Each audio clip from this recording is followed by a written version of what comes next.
Hello बच्चों, welcome back my YouTube channel Chamukhi coaching. Chamukhi coaching में आप सभी बच्चों का स्वागत है, अभिनंदन है। एक बार पुनः हम आपको तहे दिल से सभी बच्चों का स्वागत करते हैं।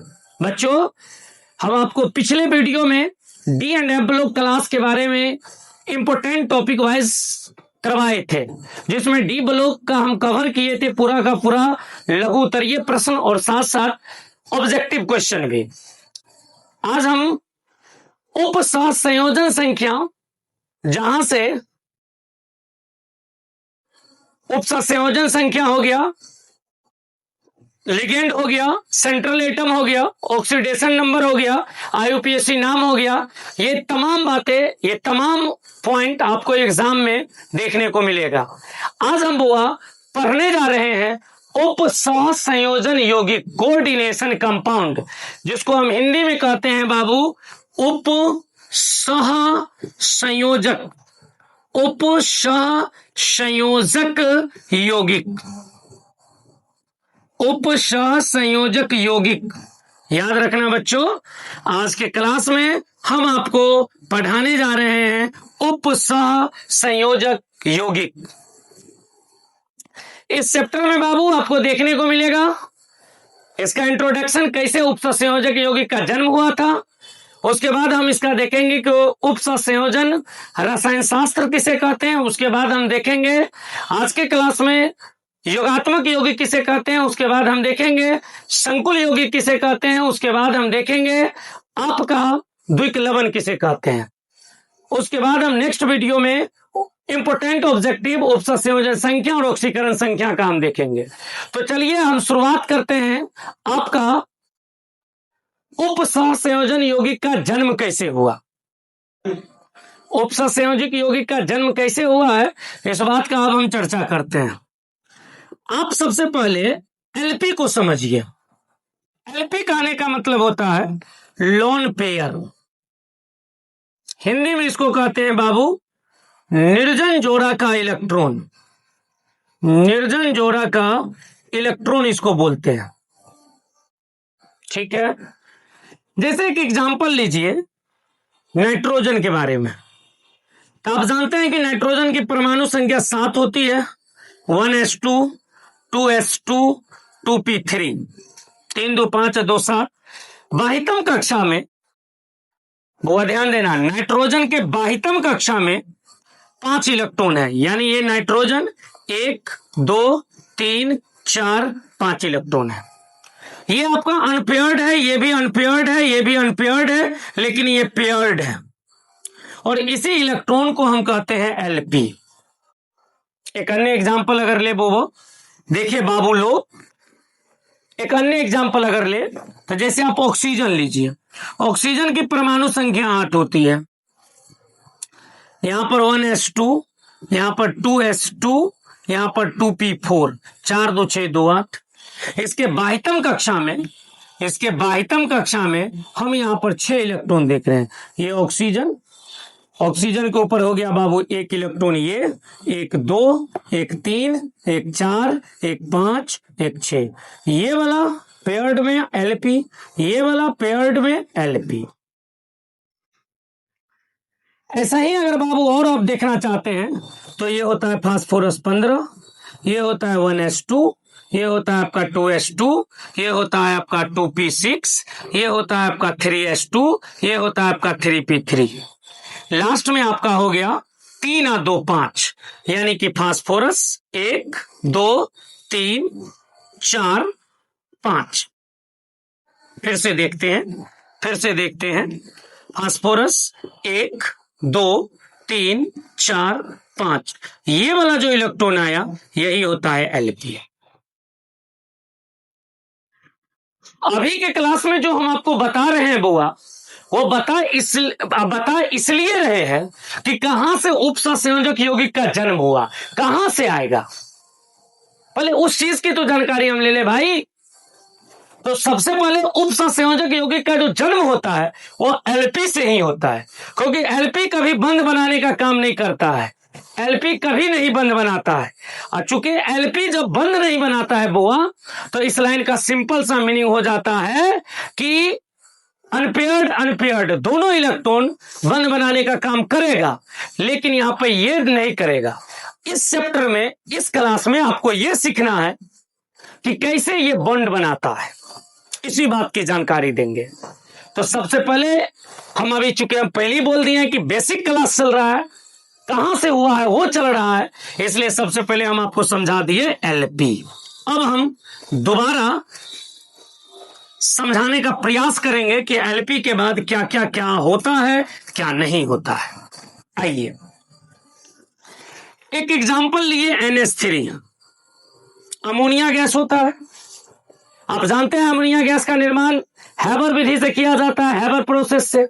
आप जानते हैं कि अमोनिया का निर्माण में उत्प्रेरक का प्रयोग होता है, जिसको हम Fe+MO कहते हैं। ये पी ब्लॉक का है चीज। ये NH3 में बाबू सेंट्रल एटम कौन है? नाइट्रोजन। सर हम सेंट्रल एटम कैसे पहचानेंगे कि यही सेंट्रल एटम है? भाई देखो, जिसके पास, जिसकी परमाणुकता कम होती है वही आपका होता है सेंट्रल एटम। यहां हाइड्रोजन का 3 है, यहां हाइड्रोजन का 1 है, ये आपका हो गई सेंट्रल एटम। ऐसे नहीं समझने चाहते तो हाइड्रोजन में यहाँ 3 अणु है, नाइट्रोजन में यहाँ 1 है। जो कम होता है वही सेंट्रल एटम होता है। सर एक एग्जांपल और दीजिए, लीजिए ना, H2SO4 हो गया। इसमें कम कौन है? हाइड्रोजन 2 है, ऑक्सीजन 4 है, S देखो 1 है, S यहां सेंट्रल एटम हो गया।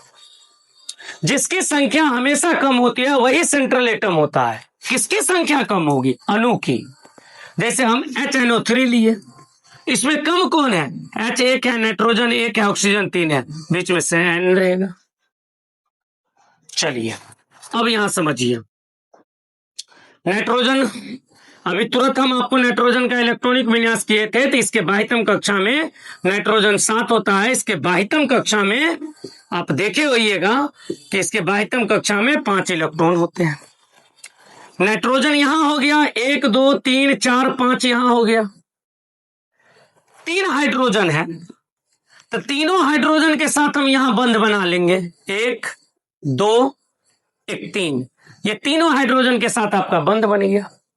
ये वाला जो दोनों नाइट्रोजन देख रहे हैं, ये वाला जो नाइट्रोजन, ये पेयर्ड में है, और यही होता है एलपी। कहानी की शुरुआत अब यहीं से होगी। कहानी की शुरुआत बाबू यहीं से होती है। उपसंयोजक बंध बनने का काम कैसे होगी वो हम समझाते हैं, समझिए। मान के चलिए नाइट्रोजन नामक कोई व्यक्ति है, उसको 5 बेटा है। इलेक्ट्रॉन को हम बेटा मान लिए अभी समझाने के लिए, ताकि तो आपको इंटरेस्टिंग रूप से हम समझा सके। नाइट्रोजन नाम का कोई एक व्यक्ति है, उसके पास 5 इलेक्ट्रॉन है, 5 बेटा है, 1 2 3 और 2 5। ये तीनों बेटा का शादी इस हाइड्रोजन के साथ ही कर देता है, ठीक है। लेकिन ये जो 2 बेटा इसको है, ये दोनों जुड़वा है, जुड़वा है। देहाती भाषा में हम बोल रहे हैं, कैसन जुड़वा है? इस दोनों का मूरी सट्टल है। देखिए, एगो ई बच्चा है, एगो ई बच्चा है, ई बच्चा है। अब एक दोनों के सटा हुआ है, लेकिन धर इसका क्या हुआ है? इधर हाथ, इधर हाथ, इधर पैर, इधर पैर, ठीक है। ऐसा बच्चा है। अब भाई इस प्रकार का जो बच्चा है, इसका दुगो हेर मुड़ी ऐसे, एगो का ऐसे है, एगो का इसमें सटा हुआ है। तो भाई ऐसे बच्चों का शादी कौन करेगा? कोई लड़की नहीं होगी जो इससे शादी करेगा, कोई लड़की नहीं होगी जो इससे शादी करना चाहेगी। अब इसी बात को लेकर ये दोनों आपस में झगड़ना शुरू कर देता है। ये दोनों कि पिताजी हमको भी शादी करवाइए, जिस प्रकार आप और भाई को मेरा करवा दिए हैं। नहीं शादी करवाइएगा तो भाई हम झंझट करेंगे, हम झगड़ा करेंगे। इस बात से नाइट्रोजन बड़ा नाराज था, दुखी था, और नाइट्रोजन जाके पता लगाया कि भाई हम कौन सी लड़की को ऐसा ला के दे जो इस दोनों से शादी भी कर ले और मेरा घर भी बर्बाद ना हो। घर बर्बाद का मतलब क्या सर? घर बर्बाद का मतलब आप जानते हैं कि नाइट्रोजन के बाह्यतम कक्षा में 8 ही इलेक्ट्रॉन होना चाहिए। 2 यहां है, देख लीजिए सर, 2 यहां है, एक यहां, एक यहाँ 2, एक यहाँ 3, एक यहाँ 4 हाइड्रोजन का है भाई, एक यहाँ 5, एक यहाँ 6 और 2 कितना 8 हो, तो भाई इसका पूरा हुआ है। अब इस बात को लेकर नाइट्रोजन चिंतित में था कि अगर हम भाई तो किसी अन्य परमाणु को अगर लाए तो वो भी इलेक्ट्रॉन मुझे देगा, तो मुझे तो 8 के बदला 9 हो जाएगा। 10 हो जाएगा। इस कंडीशन में हमारा बॉन्ड जो ऑक्टेट रूल है वो ब्रेक हो रहा था, ब्रेक हो जाएगा, अष्टक नियम ब्रेक होगा, उसके बाद फिर दिक्कत होगी। इसलिए वो ऐसे व्यक्ति की खोज में था जो आए लेकिन वो अपना इलेक्ट्रॉन लेके न आए। जब इस बात को चर्चा करते हुए वो गांव गांव जाके ढूंढ रहा था तो एक वर्नर नामक व्यक्ति थे, बड़े विद्वान थे, उन्होंने इनको सलाह दिया। क्या सलाह दिया? कि हाइड्रोजन के पास एक इलेक्ट्रॉन होता है, अगर यह इलेक्ट्रॉन हाइड्रोजन किसी को दे दे तो H+ हो जाएगा, क्योंकि यह एक इलेक्ट्रॉन यह किसी को देगा, इसमें ऊर्जा कम लगती है, दे सकता है। जैसा ही देगा तो इसके पास इलेक्ट्रॉन नहीं होगा। लेकिन आप जानते हैं ना कि हाइड्रोजन को अस्थायी होने के लिए हीलियम जैसा होना चाहिए, और हीलियम के पास 2 इलेक्ट्रॉन रहता है, तो इसको हीलियम जैसा बनने के लिए 2 चाहिए इलेक्ट्रॉन। किसको? हाइड्रोजन को। और अभी हाइड्रोजन के पास एक भी इलेक्ट्रॉन नहीं है। ये हाइड्रोजन लेगा 2 तो ये अस्थायी हो जाएगा।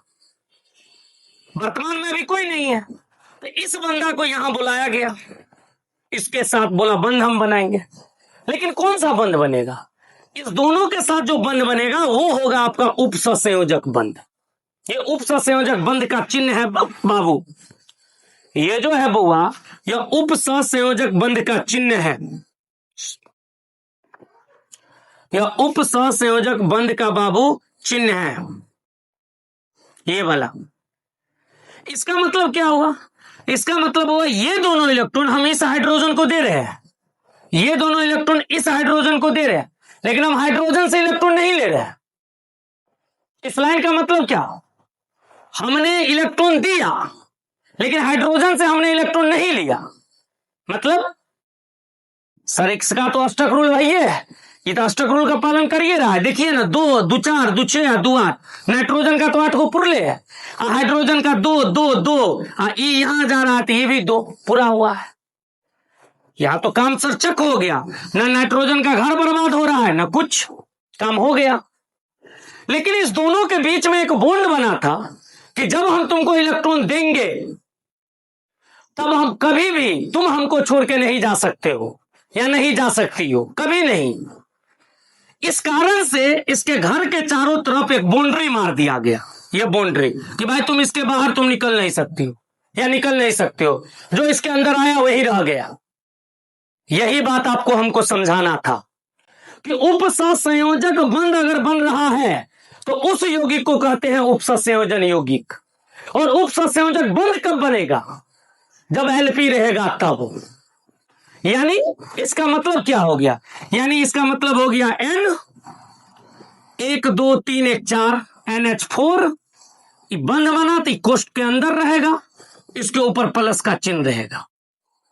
ये जो कोष्ठ के अंदर इसको दिए हैं ब्रैकेट के अंदर, इसको हम कहते हैं ग्लूकोज।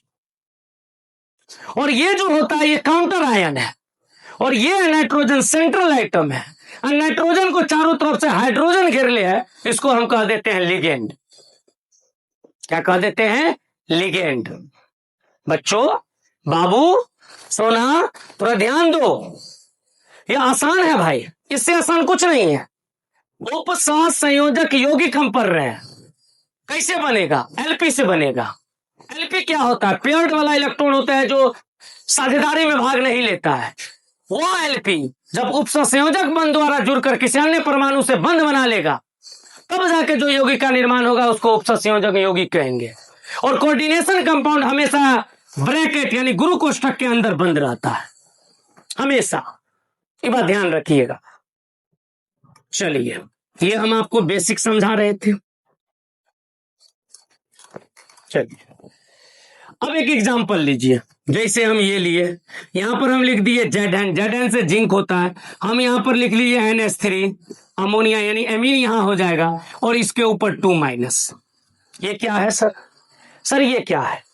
ये जो हुआ है ये इसको हम कह देंगे केंद्रीय धातु परमाणु। केंद्रीय धातु परमाणु ये क्या है सर? NH3 ये जो NH3 है बाबू, इसको हम कह देंगे लिगेंड। ये सर क्या है भाई, इसको कह देंगे हम उपसह संयोजन संख्या। उपसह संयोजन संख्या ये क्या है बंधु, इसको हम कह देंगे counter ion. Ion, counter ion मतलब ये है बउआ बाबू कि उपसंयोजन यौगिक जब भी बनेगा तो इस कोष्टक के अंदर बंद होगा। उपसंयोजन यौगिक जब होगा तो एगो केंद्रीय धातु परमाणु होगा। केंद्रीय धातु परमाणु को चारों तरफ से लिगेंड घेरेगा, क्योंकि लिगेंड ही उसको इलेक्ट्रॉन देता है। लिगेंड की संख्या कहलाएगी उपसंयोजन संख्या। अंदर के चार्ज को संतुलित करने के लिए जो बाहर में आता है उसको हम कह देंगे काउंटर आयन। सर तो क्या उपसंयोजन यौगिक अंदर में रहेगा? जी। अगर सर मान के चलिए अगर ए बाहर में है भाई, ए अगर बाहर में है तो धातु वो ये हो गया धन आयन, इसके जगह पर के भी हो सकता है। हम तो समझाने के लिए रखे हैं। सर अगर बी यहां रहे तो इसको कह देंगे ऋण आयन, इधर रहे तो ऋण आयन, इधर रहे तो धन आयन, लेकिन ये जो बीच में रहे उसको कहेंगे संकुल क्षेत्र, और उसी बीच में रहता है उपसंयोजन यौगिक। ध्यान देना, पॉइंट बाय पॉइंट ध्यान देना, भी बेसिक हम समझा रहे हैं, आपको दिक्कत नहीं होगा। आप जब तक उपसंयोजन यौगिक अगर पढ़ने जा रहे हैं और आपको अगर पहचान ही नहीं है कि सेंट्रल एटम, केंद्रीय धातु परमाणु, सेंट्रल मेटल एटम कौन होता है, आपको ये मालूम ही नहीं है कि लिगेंड क्या होता है, आपको मालूम ही नहीं है उपसंयोजन संख्या क्या है, तो भैया आपको कुछ नहीं मालूम है, तब आप मजाक कर रहे हैं। आप मजाक कर रहे हैं, आप मजाक के साथ पढ़ रहे हैं। पहले पहचानिए कि कौन क्या होता है। जैसे सर एक एग्जांपल और लीजिए तो हम समझ जाएंगे। Zn है, Cl4 है, चलिए ऐसे है, यहां पर 2 माइनस है, बताइए इसमें क्या है? चलिए मेरे साथ बोलिए, ये क्या है बाबू? जिंक, एकदम सही बात। बोले चलो ये क्या है सर? ये है, सॉरी इसको जिंक तो है ही, ये क्या है? ये आपका हो गया केंद्रीय धातु परमाणु।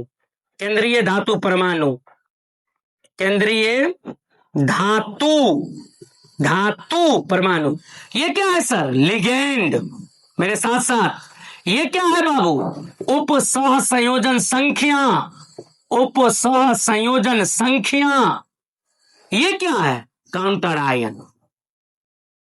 एक और एग्जांपल दीजिए तो गुरुजी, लीजिए ना, NiCO का होल 4। ये क्या है सर?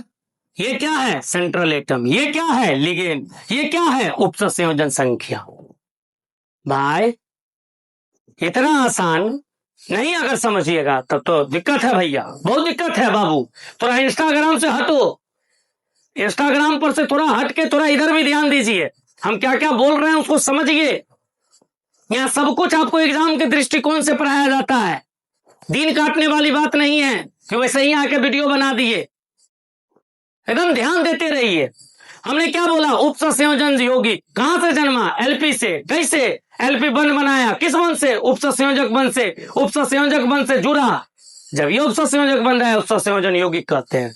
उपसंयोजन यौगिक में क्या क्या होगा? एगो सेंट्रल धातु परमाणु होगा, सेंट्रल मेटल एटम, एगो क्या होगा? लिगेंड होगा, एगो क्या होगा? कोऑर्डिनेशन नंबर होगा। समझ रहे हैं भैया? और याद रखना हमेशा धातु परमाणु जो होगा, केंद्रीय धातु परमाणु, वो डी ब्लॉक का ही होगा। देखो ना, जिंक डी ब्लॉक का है, निकेल डी ब्लॉक का है। उससे पहले हम आपको क्या बोले थे? वो Zn बोले होंगे, वो भी डी ब्लॉक का है। आप Fe ले लीजिए, वो भी डी ब्लॉक का है। मतलब सेंट्रल मेटल एटम, केंद्रीय धातु परमाणु हमेशा डी ब्लॉक के ही तत्व आते हैं। और आएंगे क्या समझाएंगे कहां से इसका आया है, यानी पहले हम इसका परिभाषा देखेंगे। आप चलिए चैप्टर की शुरुआत करते हैं। चैप्टर की शुरुआत होगी उपसंयोजन रसायन से, कि उपसंयोजन रसायन किसे कहते हैं। चलिए क्या हो जाएगा? अकार्बनिक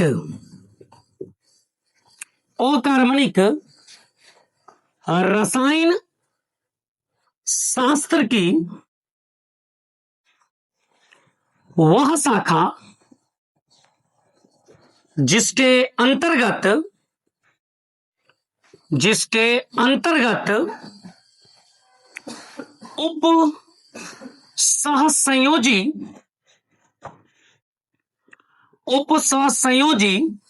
या संकुल या जटिल आयनों का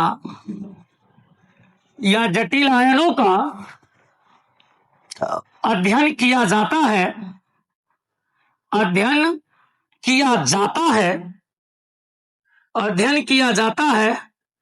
उपसह संयोजी रसायन कहलाता है। देख लीजिए क्या बोले कि उपसंयोजन रसायन किसे कहते हैं, कोऑर्डिनेशन केमिस्ट्री किसे कहा जाता है भैया, कि अकार्बनिक रसायन शास्त्र की वह शाखा, इनऑर्गेनिक केमिस्ट्री की वह शाखा जिसके अंतर्गत उपसंयोजी, अभी तुरंत बताए थे एलपी के साथ जो उपसंयोजक बंध बनता है, उपसंयोजी या संकुल या जटिल आयनों का अध्ययन किया जाता है। और जब ये संकुल आया तो वहां पर सेंट्रल एटम एबे करेगा, वहां लिगेंड एबे करेगा, वहां कोऑर्डिनेशन नंबर एबे करेगा। ध्यान रखिएगा, हमेशा आयनों का अध्ययन किया जाता है उसे उपसंयोजी रसायन कहते हैं। लिख लीजिए या स्क्रीनशॉट ले लीजिए। पुनः इसके आगे चलते हैं। चलिए अभी हम आपको उपसंयोजन रसायन किसे कहते हैं बता दिए थे। अब हम चैप्टर की शुरुआत करते हैं और ये जो चैप्टर है इसकी शुरुआत होती है योगात्मक यौगिक से। योगात्मक यौगिक किसे कहते हैं, नाम से स्पष्ट है, योगात्मक। जैसे योगात्मक A + B + C = ABC, यही तो हुआ योगात्मक यौगिक। P + Q + R = PQR, यही तो हुआ योगात्मक यौगिक। सिंपल सी बात है भाई कि जब दो या दो से अधिक सरल अस्थायी यौगिक को, चलिए हम लिख ही देते हैं, जब दो या दो से अधिक सरल अस्थायी यौगिकों जब दो या दो से अधिक सरल अस्थायी यौगिकों को आणविक अनुपात में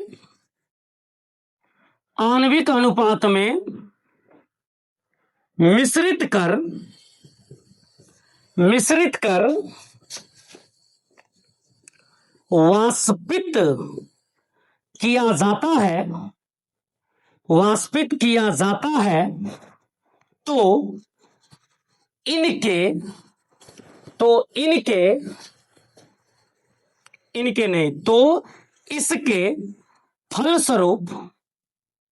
इसके फलस्वरूप नवीन पदार्थों के क्रिस्टल प्राप्त होते हैं जिन्हें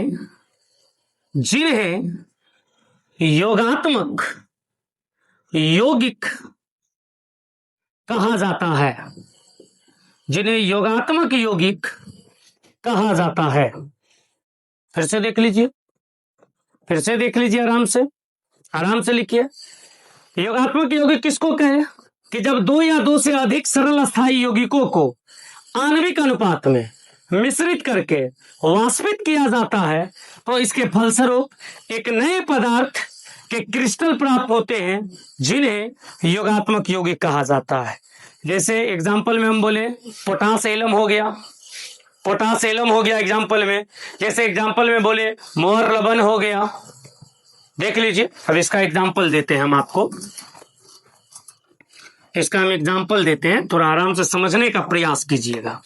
एग्जाम्पल देते हैं, जैसे देखिए K2SO4 पोटेशियम सल्फेट हो गया प्लस Al2SO4 का होल 3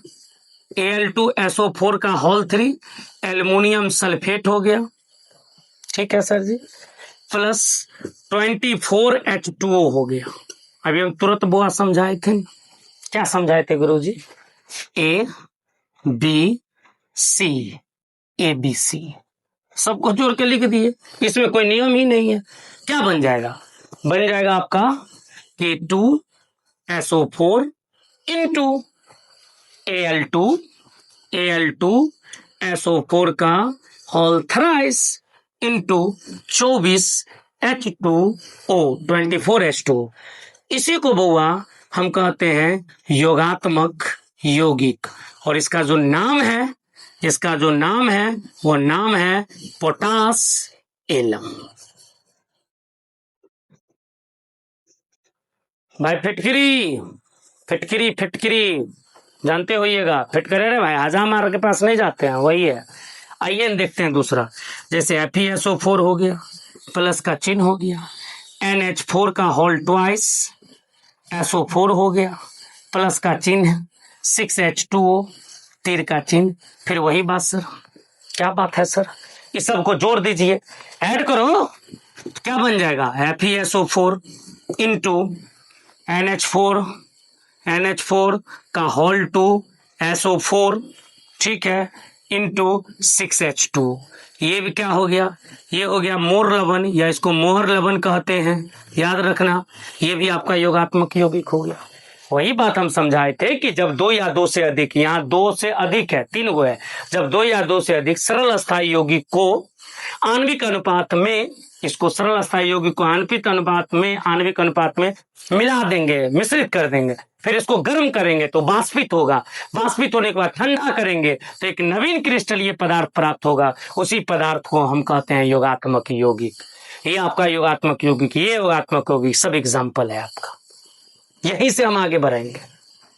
अब देखिए, आराम से मिटा देता हूं, उसके बाद अब अगला देखना योगात्मक यौगिक के प्रकार। देखिए, अब जो हम लिखेंगे वो लिखेंगे योगात्मक यौगिक के प्रकार। याद रखना, क्या याद रखेंगे मुझसे हम?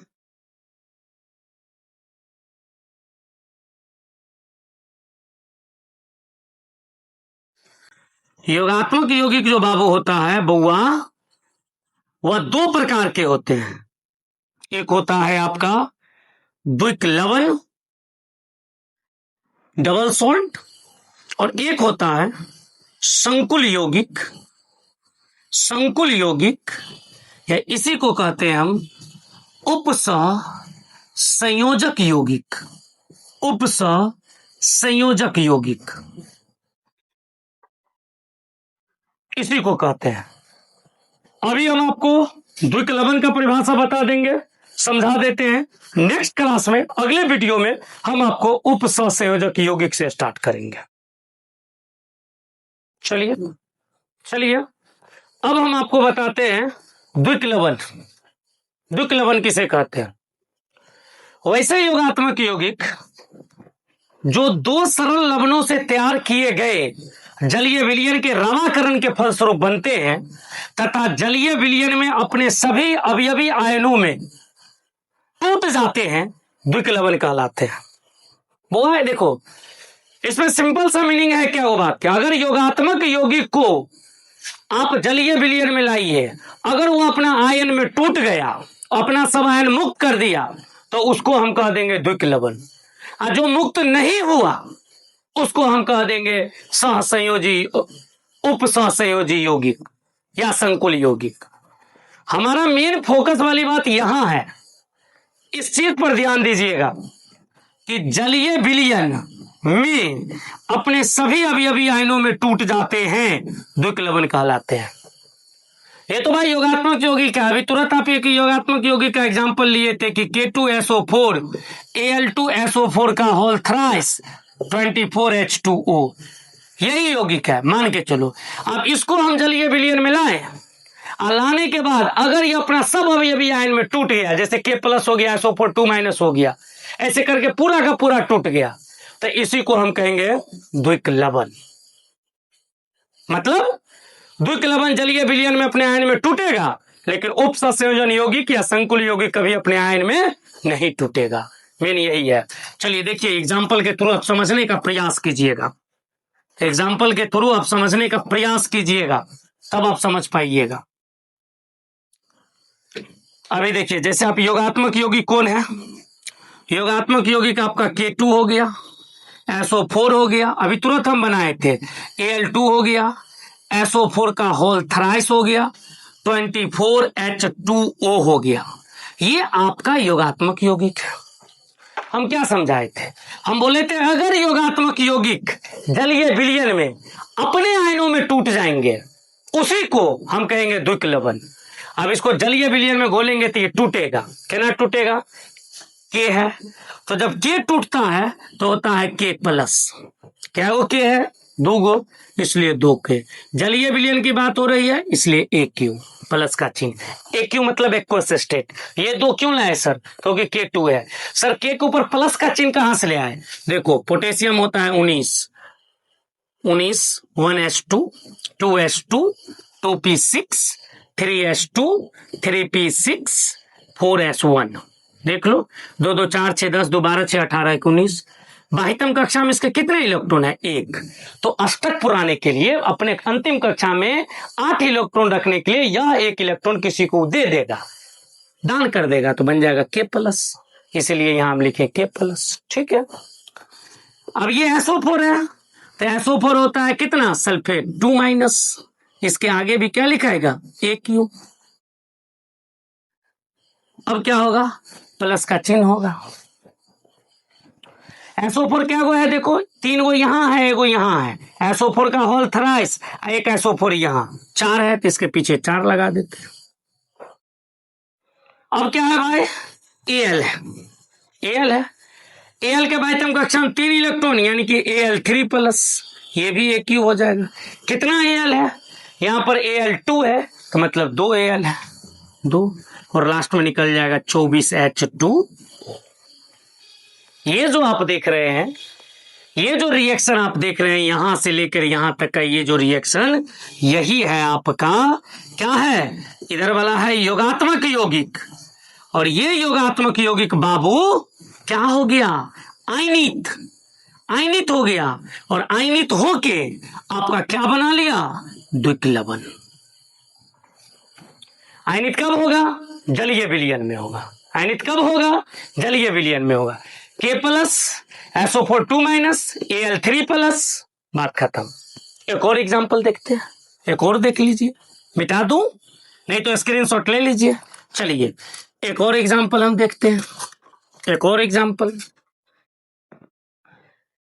एक एग्जांपल लेते हैं, FeSO4 इंटू NH4 का whole twice SO4 into 6H2O, तिरका चिन्ह, ये क्या होगा, ये भी आयनित होगा।